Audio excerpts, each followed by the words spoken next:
Assalamualaikum warahmatullahi wabarakatuh. Halo guys, ketemu lagi di channel Gaptek. Kali ini buat review Smart TV. Tumben ya, namanya Kuka 55Y72. TV ini menarik karena udah pakai OS Google TV terbaru. Bukan lagi Android TV. So, kali ini saya kedatangan TV Kuka 55Y72, harganya 7 jutaan, nanti link pembeliannya saya kasih di kolom deskripsi. Sebelum ini, kurang lebih 2 tahun yang lalu, saya beli TV Kuka pertama saya, yang 43 inch, kodenya tuh 43S6G, buat ibu saya, yang sampai sekarang hobi banget streaming drama Korea. Terus, biar adil, tahun kemarin, kurang lebih ya, saya juga beli TV Kuka kedua saya, buat mertua. Kali ini yang 50 inch, kodenya 50S6G Pro. Dan sampai sekarang, alhamdulillah, keduanya masih aman-aman aja, nggak pernah rewel atau bermasalah sama sekali. Jadi, saya udah familiar banget sama merek Smart TV yang satu ini ya. Dan Kuka 55 inch 55Y72 ini rencananya buat ngegantiin TV keren tapi udah agak jadul punya saya. Yaitu 48 inch Samsung Curve TV, kodenya UA48J6300. Ya, walau keren karena layarnya melengkung, tapi spek layar dan audionya udah agak jadul. Dan masih pakai Tizen OS-nya Samsung, belum Android TV, jadi agak ribet gitu lah. Yang bakal saya degradasiin buat TV kamar tidur aja, si Samsungnya ya. Alasan saya kenapa dari dulu tuh belinya merek Kuka, jujur cuma karena pernah baca artikel aja sih. Kalau Kuka tuh, atau Skyward ya, nama brand untuk pasar China-nya, bikin basis produksi TV untuk region Asia Tenggaranya di Indonesia, tepatnya di Cikarang. Jadi kayak yang apa ya, pengen ngedukung aja gitu lah, ngehargain effortnya Kuka yang udah mau invest di Indonesia langsung, bayar pajak di sini, nyerap tenaga kerja lokal juga, ngasilin devisa pastinya kalau produk-produknya tuh nanti diekspor ke luar negeri, dan lain-lain lah. Kalau speknya sih, ya dulu ya anggapan saya, ya plus minus lah sama Smart TV murah meriah lainnya di kelas harga yang sama. Jadi buat saya, itu poin kelebihan nomor 1 dari TV ini, yaitu made in Cikarang, Bekasi, Indonesia. Kemudian kelebihan yang kedua, Kuka 55Y72 ini adalah salah satu produk pertama yang pakai OS Google TV di pasaran Indonesia, yaitu penerus dari OS Android TV ya, yang pastinya punya beberapa poin penyempurnaan. Jadi kedepannya model baru yang keluar tuh bakal pakai OS Google TV semua, nggak bakal ada lagi OS Android TV nantinya. Bedanya apa aja? Dari tampilannya sekarang jelas lebih clean dan lebih simple. Orientasinya tuh lebih ke konten dan bukan lagi ke aplikasi. Jadi kedepannya tuh Google bakal nunjukin konten-konten apa aja yang cocok buat kita berdasarkan sejarah aktivitas nonton kita. Jadi pakai AI gitu lah. Tapi saya bilang kedepannya ya, soalnya sekarang sih karena ya OS-nya juga masih kebilang baru, yang udah nyetor history preferensi tontonan kita ke Google, itu tuh baru Netflix. Baru YouTube dan Google Play Movies. Ya, YouTube dan Google Play Movies mah punya Google juga ya.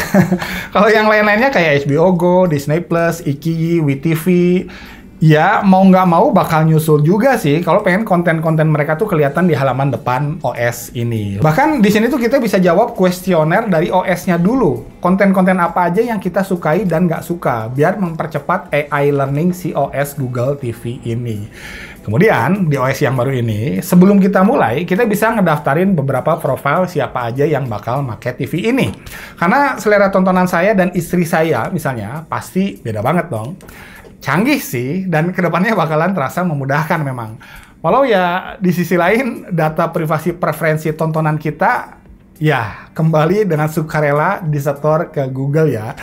Tapi, ya, sudah lah ya, namanya juga kita sebagai pengguna. Dan buat kalian yang pengen TV standar yang dicolok ke antena biasa, nah di OS Google TV ini ada mode TV standarnya. Jadi praktis kalau nyalain TV, ya jadi TV biasa aja, nggak perlu masuk OS-nya lebih dulu. Simple dan user-friendly jadinya. Jadi ya lumayan lah ya, bukan hanya ada perubahan di tampilan doang, tapi ada juga beberapa perubahan konsep dari OS Android TV yang lama ke OS Google TV yang baru ini. Kemudian kelebihan selanjutnya dari sebuah Kuka 55Y72 ini adalah TV ini tuh lebih concern kepada kesehatan kita dibandingkan produk-produk lain yang sejenis. Karena yang pertama, remote controlnya aja dibuat dari bahan antibakteri dan udah tersertifikasi keamanannya oleh SGS atau Société Générale de Surveillance.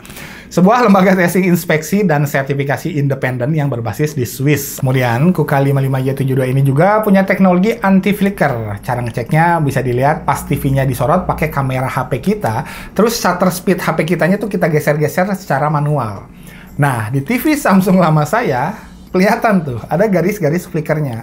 Sedangkan TV KUKA yang baru nggak ada. Dampaknya, walau nonton film sampai berjam-jam, mata kita tuh cenderung lebih nggak cepat lelah kalau nontonnya di TV KUKA ini. Ada juga fitur mode malam yang bisa di-set otomatis nyala kalau kita nonton TV-nya malam-malam. Nah, kalau mode malam ini nyala, TV bakal mengurangi radiasi sinar biru yang bisa menghambat produksi hormon melatonin dalam tubuh kita. Alias hormon yang bikin kita ngantuk ya. Jadi kalau di malam hari, tubuh kita gagal menghasilkan hormon ini secara maksimal, teorinya kualitas nyenyaknya tidur kita bakalan berkurang. Jadi jelas, ini adalah TV yang peduli sama kesehatan penontonnya. Kemudian, gambar sama suaranya, ya menurut saya acceptable lah untuk kelas harganya ya. Malahan brightness-nya tertulis di website resminya sih nyampe di 465 nits. Ini kebilang terang ya, karena pesaingnya tuh paling punya brightness maksimal antara 270 sampai 330 nits aja. Jadi good job. Kalau kualitas gambarnya sendiri, resolusinya 4K, support teknologi HDR10, jadi jelas gambarnya tajam banget. Hanya jujur udah 2 kali saya beli TV KUKA sebelum ini, selalu saya oprek-oprek lagi settingan warnanya, brightness-nya dan kontrasnya juga, biar kelihatan lebih pas lah buat selera saya ya. Karena preset settingan gambar bawaannya tuh, apa ya, kurang ada yang cocok gitu lah. Kadang-kadang terlalu gonjreng, kadang-kadang terlalu gelap, kadang-kadang kontras banget. Kustomisasinya banyak banget di sini, mau di-explore aja sesuai selera kalian, seru kok pokoknya. Kemudian di sektor audionya juga sama. TV ini tuh sebenarnya support DTS Studio Sound. Hanya secara default, fitur ini nggak tahu kenapa dimatiin dari sononya.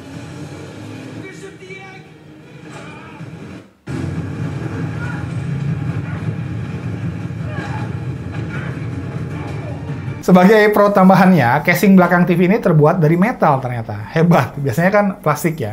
Jadi mudah-mudahan bisa lebih kokoh, awet, dan tahan lama. Tapi harusnya sih aman ya, karena katanya garansi spare part dan biaya reparasinya gratis sampai 1 tahun ke depan. Sedangkan garansi LCD-nya di cover sampai 3 tahun. Service centernya juga di sini banyak banget, tapi alhamdulillah saya belum pernah mampir ke sana. Jadi so far 2 TV KUKA saya yang sebelum ini masih aman-aman aja. Kita juga bisa nyalain atau matiin fitur voice command jarak jauhnya. Oke Google, nyalakan TV. Oke Google, apakah saya harus membawa payung hari ini? Ya, cuaca di Kecamatan Kiara Condong, Kota Bandung, Jawa Barat 40.283 hari ini diperkirakan hujan dengan suhu 29 derajat. Oke Google, turunin volume ke 15. Oke. Tapi tetap, saya punya catatan dari sebuah KUKA 55Y72 ini, yaitu para pesaingnya di harga segini ya, udah ada yang bisa kasih teknologi Dolby Vision buat nonton konten-konten yang support Dolby Vision juga di Netflix dan Disney Plus biasanya. Nah, di sini tuh hanya ada HDR10 aja. Tapi ya, ini udah lebih mending sih dibandingkan TV Samsung lama saya yang kagak ada fitur HDR-an kayak gini. Jadi kualitas gambarnya ya jelas berasa upgrade-nya dibandingkan yang dulu. Maklum juga ya, si Samsung kan saya beli sekitar tahun 2015 kalau nggak salah ya. Jadi teknologinya udah ketinggalan sekitar 7 tahunan lah kira-kira. So, kesimpulannya simple banget. Cari TV dengan OS kekinian Google TV, bukan Android TV lagi. Kemudian peduli kesehatan kita dan made in Indonesia. Ya, KUKA 55Y72 ini adalah jawabannya. Hanya sayangnya belum ada Dolby Vision-nya aja sih. Yaudah, thanks for watching. Mudah-mudahan videonya bermanfaat. Nico is out. Assalamualaikum warahmatullahi wabarakatuh.